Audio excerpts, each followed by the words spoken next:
I don't believe in happiness. Well, no, that's not exactly it. I don't believe that happiness should be our goal in life. Let me explain.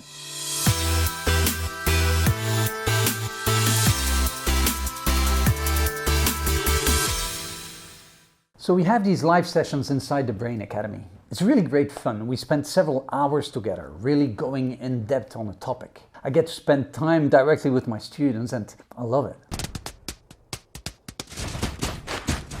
Now, with our last session, one of our students picked up on something, namely that I several times had referred to the fact that we shouldn't go for happiness, as a life goal. And she went, why? Why are you saying that? So this is my take on it.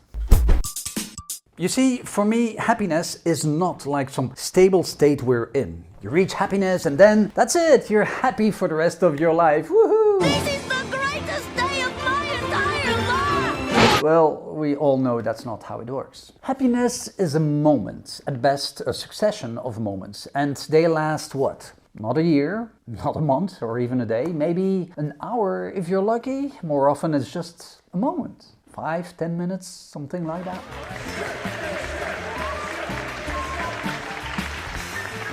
So you can ask yourself the question, am I happy in life, in my job, in my relationship, as a parent, as a friend, and so on? The answer for me at least will be yes, there are happy moments, but there are also unhappy moments. Really hard and difficult ones, Moments I wish I could have not gone through. And then the vast majority of times it's not particularly happy or unhappy. It's just the same as usual, it's normal. Thank you for everything else in my life. Amen. So when can we talk about happiness? When there are more happy moments than unhappy moments? What, like 50% more? Twice as much? 3 times as much? I mean, how do you measure this? How can you decide whether or not you're happy? How often should you have a happy moment? And how intense should the feeling be to qualify as such? You see why I struggle with the whole concept of happiness? It's not that I don't experience happiness. On the contrary, I feel blessed. There are many of those moments in my life, but those are not the only ones I cherish. It's all about smiles and cries. You see, the unhappy moments are often defining and are the ones helping to shape my life. I cherish them as well because those have also made who I am today. So instead of happiness, I prefer the term fulfillment. Do I have a fulfilling life? And probably that means something different to different people. To me, it means a life filled with meaning, with people I love, filled with experiences, both good and bad, and even the ugly moments. If they are an opportunity for growth, to learn something, I welcome them. As a contrast, in the concept of happiness, there's no place for struggle, for pain and healing. You're supposed to be in some kind of constant state of bliss.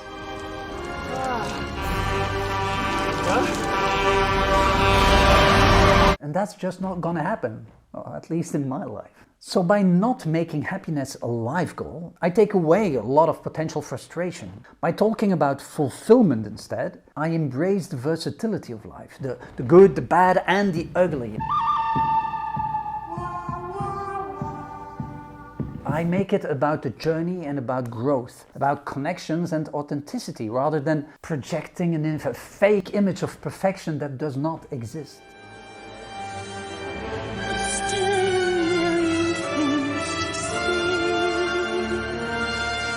My wife and I, we disagree, and sometimes we're mad at each other. With my kids, we fight. No, they fight and we're doing damage control.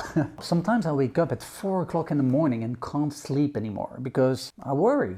There are problems, issues, whatever. And yet, without a doubt, my marriage is the most fulfilling relationship I have had in my life. My home with the kids, even though it's often in chaos and conflict, I wouldn't miss it for the world. And my job? Well, let me put it this way. We only really value what we have to fight for. And I'm grateful for all of it, the good and the bad. That's why I prefer to talk about fulfillment rather than happiness. So what are your thoughts on this? Leave in the comments below. And of course, don't forget to like and subscribe. And if you want the real stuff, you go to brainacademy.com. You join our 350,000 students and start using your brain better. Brain out. Sharpen your mind.